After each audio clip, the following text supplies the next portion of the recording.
que se passe-t-il au royaume des songes? Voilà encore un rêveur égaré. Nous en avons déjà croisé un. Il était devenu l'unique spectateur du bal des géants. C'était le premier rêveur éternel. Et c'était le seul jusqu'à présent. Car en voici donc déjà un deuxième.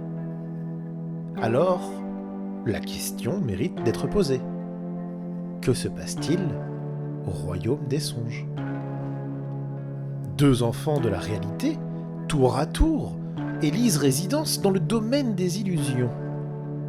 Deux éveillés qui s'abandonnent au sommeil. Peut-être, après tout, que le livre des songes n'aurait pas dû s'ouvrir. Car les rêves semblent en être bouleversés. Les choses changent. Les règles changent. Les repères se brouillent. Et le royaume des songes semble être en pleine mutation. Dans les abysses, là où tout est sombre, là où les ténèbres règnent, là où la nuit dicte sa loi, on voit désormais comme en plein jour. Les lumières ont peur. Elles fuient. Elles scandent en chœur des prières qui ne peuvent masquer leur peur.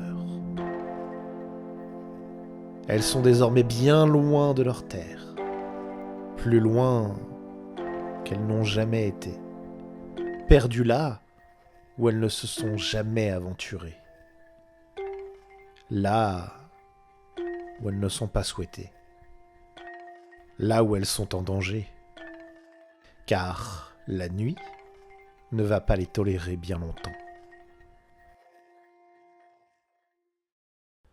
Alors, ce deuxième rêveur égaré, qui qu'il soit, et quelle que soit la raison de sa présence, est une aubaine pour les Lumières. Peut-être même pourrait-il être leur salut. C'est en tout cas leur seule chance. Alors, elle se rapproche de lui, se liquéfie et virevolte pour se présenter. Car c'est ainsi que l'on procède en songe profond. On danse pour s'exprimer, pour saluer,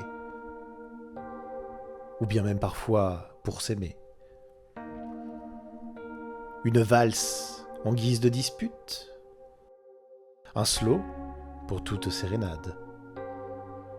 Des mots, parfois, oui, certes, mais des pas, surtout. Alors, il danse aussi, en réponse, car il comprend vite les règles. Et les lumières l'emmènent un peu plus loin, aux frontières du domaine de la nuit, là où elle pourrait peut-être établir un nouveau sanctuaire.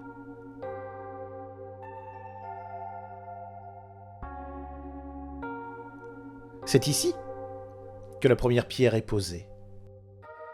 Le rêveur égaré, durant une éternité contenue dans un instant fugace, fait pousser une Atlantide.